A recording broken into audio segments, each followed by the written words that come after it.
Like any good millennial, I think it's about time that I make a costume for my dog on this channel. And what better costume to make than a matching Ren Fair outfit for me and her to wear? Not that she's ever gonna come to the Ren Fair with me because she's a menace to society and wouldn't be allowed past the front gates, but I think it's gonna be fun. So I've actually tried this project once before, a few weeks ago. It did not go well. She's so close to the camera. Bye. And I did make a kind of cryptic short referencing it, saying that at some point I might come back and try it again later. This is now later. My main problems last time were that I tried to draft my own pattern for my dog, and I'll be honest, I can barely make clothing for myself, let alone for my dog. So this time we're working smarter, not harder, and I have bought a pattern off of Etsy that I'm gonna hack to look like my Ren Fair outfit I made a couple of months ago, because I have scrap fabric and waste not, want not, you know what I'm talking about? So without further ado, let's meet our model today. Come here, babies. Everyone say hello to Stormageddon, aka Stormi, who is not depressed. She just looks like this when I hold her. Stormi's our younger dog, and she honestly doesn't love wearing clothing, so this might be the worst for her, but she doesn't pay rent, so consider this her payment in full. Let's go over the plan. Like I said, I bought a pattern off of Etsy that would be a good base for Stormi's outfit. It does need some changes though. The dress has lots of cute details that I don't need to include for this design. The two elements I do want to keep though are the ruffled shoulders and that gathered skirt. All the other details like the bow, the buttons, the collar, and the waistband I'm not going to use. I do want to add a second skirt layer though to match my outfit, and I also want to replace the fabric waistband with a little chainmail belt because I think it'll mimic the chainmail on mine a lot better. I don't want to add all of the droopy parts because gravity is going to be different on a dog, and I don't think they'll sit right and they'll probably just look weird. But that's the plan, and it honestly feels very doable.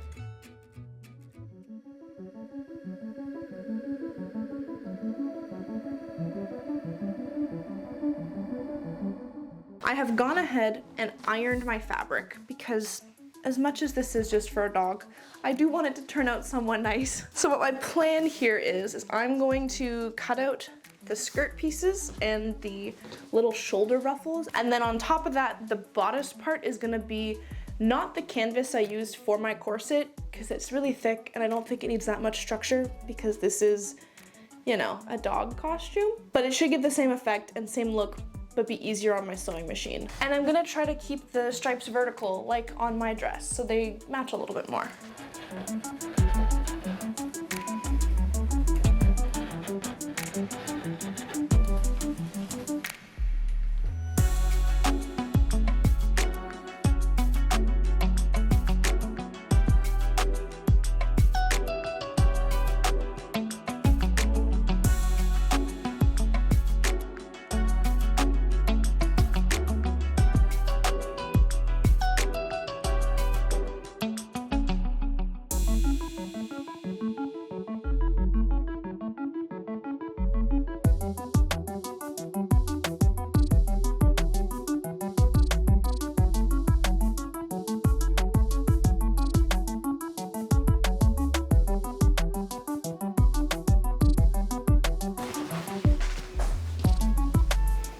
And like that, we have our two bodice pieces and we are ready to start sewing.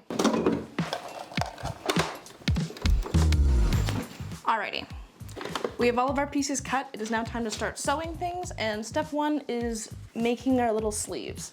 So we cut out 4 of these little semicircle guys, and all we're gonna do is stitch along the sides and the curve so we get a nice finished seam. Also, a big plus side to this fabric, there really doesn't seem to be a right and a wrong side because it's a bed sheet. It didn't seem to be a problem when I sewed my dress, so I'm just gonna keep going with that assumption that everything here is fine.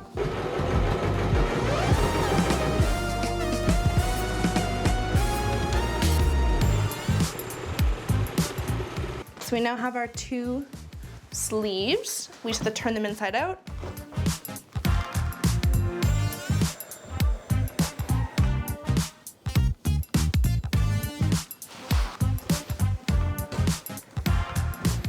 Next is to gather these. I've just set my machine to a really wide stitch length, and I'm just gonna sew a straight stitch all the way down, and that'll help us gather.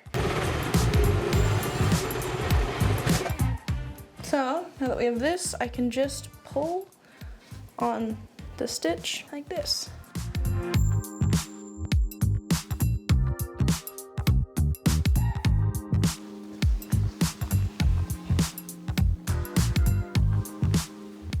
The darlingest little shoulder gather. It's just gonna like, it really does look like my dress. Okay, do this in the other one too.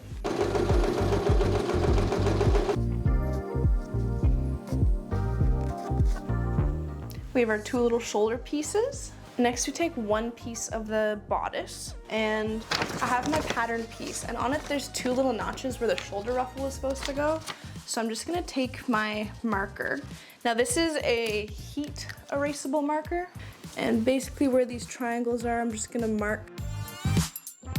So you can see there's just two little notches on here, and that's where our shoulder ruffle has to go between.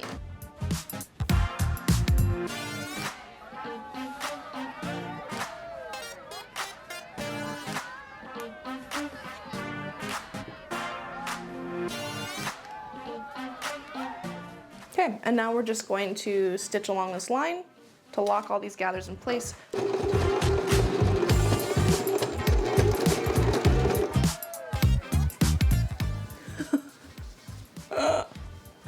Oh, I'm gonna die when this is done. Oh yeah, this is adorable. Okay.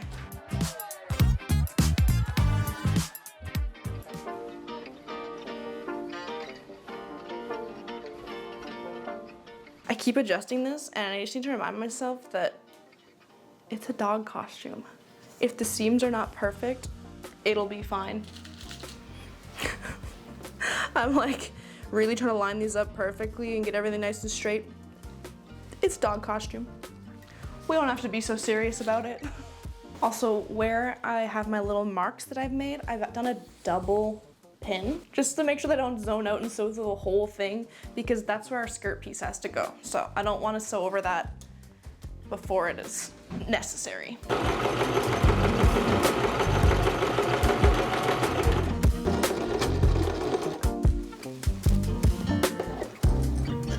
Okay, moment of truth. Did we screw it up?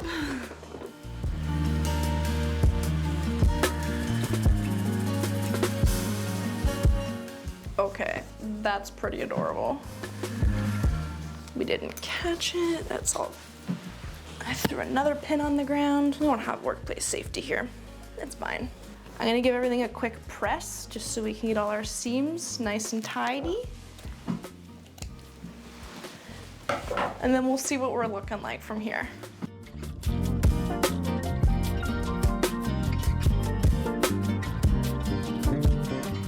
Okay, so we have the bulk of the dress done. I still need to attach the skirt portion to the bodice, but before I do that, I need to sandwich the overskirt layer in. When I made my Ren for outfit, I found a circular tablecloth that I just cut into a simple circle skirt to make that kind of shiny green overskirt. So I have the circle from the center of that I've cut in half, and basically what I'm gonna do is gather the top of it and kind of make two little side pieces to go. This is a terrible example. You can't see it at all. But instead of it going all the way around, because I don't have quite enough to do that, I'm just gonna make some little hip swags to give the same color story and effect without needing to go all the way around with the circle. This fabric is kind of awful to work with because it loves to fray. I had a wonderful commenter explain what pinking shears were, and if I had been proactive and not just doing this project on a whim, I definitely would have gone out and got some to help with these edges. I don't have them. Instead, what I'm gonna use is Fray Fix. It's basically just glue that goes around the edges and stops it from fraying. Is it ideal? No. Can it cause discoloration? Yes. But it will stop it from fraying, it'll lock everything in, and it will be strong enough to last for a dog costume. So I'm gonna put this all around the edges, let it dry for the 15 to 30 minutes that it says on the side of this. And then once that's done, we'll hem these edges, gather the tops, attach to the skirt, and then we can attach the skirt to the bodice, and the dress will be essentially done. So that's exactly what we did. I started off by putting my Fray Fix on all the edges of these circles, letting them dry a little bit. And then I took them over to the ironing board and very, very slowly folded over the edge. A round hem is basically the bane of my existence. They take so long to pin and make look neat, but eventually, with 1,000 pins later, we got something that was pretty good, and I just ran that through my sewing machine.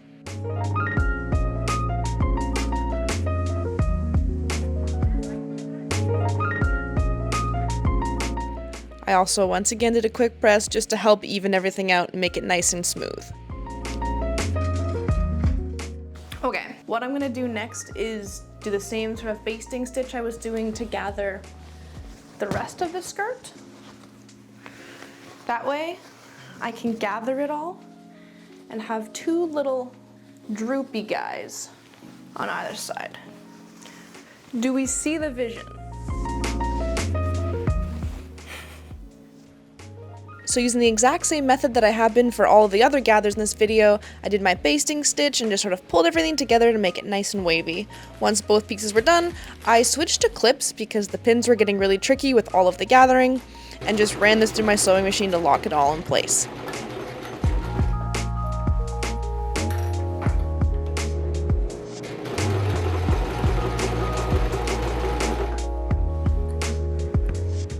Once that was all secured, I was then able to clip it to the bodice piece on just the front side and sew that all together.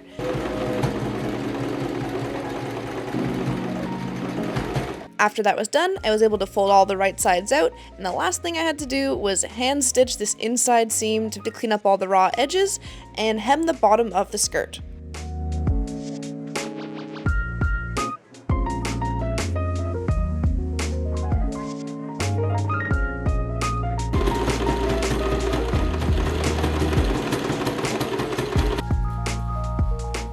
At this point, it was getting a little late in the evening, but we were done with the base of the dress.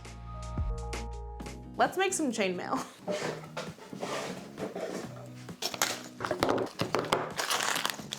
I have a good amount of supplies left from my chainmail video, so what I'm gonna do is just start making a little belt. I'm only gonna have it go like on the front. I'm not gonna have it go past the green, the dark green color. I just don't think it's necessary. You're not really gonna see it in the final outfit. So while I spend some time preparing all of my little chainmail rings, let me explain a little bit more about how I do chainmailing. I've done this in some other videos and I use the European 4-in-1 method, but to start off, all of my rings come a little bit open from the supplier, so you have to kind of open them to be a little bit wider and also close some of them. From here, you take 4 of these closed rings and loop them onto the open one, and then you close that ring up. This now gives you your little 4-in-1. You have the 1 ring in the middle and the 4 around the outside, hence European 4-in-1. Okay, we're back. I've made a bunch of 4-in-1s. I think this will be enough. I did some rough guesstimating of how many I needed to span the width of this dress.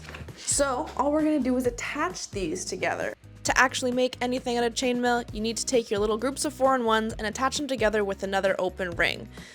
If you want to learn how to do this more in depth, go watch one of my other videos. I've done a couple where I explain this a lot more in detail.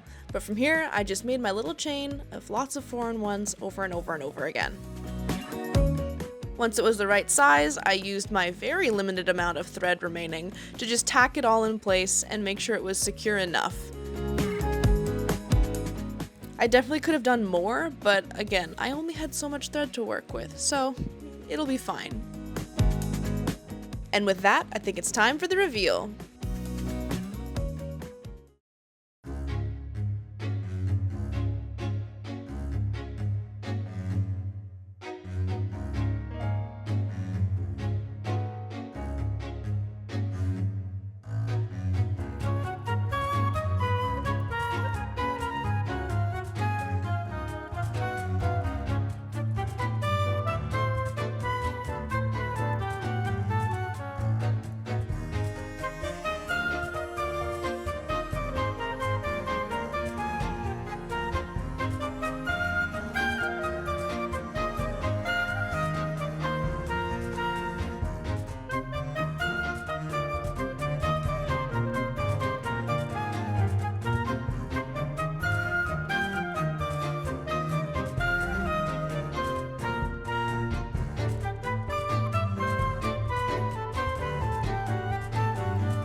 I know the reveal looked very chill and peaceful, but just know, we were getting eaten alive by mosquitoes out there. The things I do for these videos. Anyways, I am very happy with how this project turned out. Stormi's here, she's just on the ground. She doesn't want to be held anymore. I was pleasantly surprised with how happy she was wearing the outfit. I didn't think it would go over so well, but we had lots of cookies and she had a great time doing the reveal shot. And overall, I'm very happy with the project. It looks great next to mine. It really reads Ren FAIRE outfit. I think hacking the pattern was the best way to go because it allowed me to not worry about like the basic fit, but worry about all the little details, like the chainmail belt. Before I added that, I wasn't like 100% sold on this idea. It just kind of looked like a little dog dress.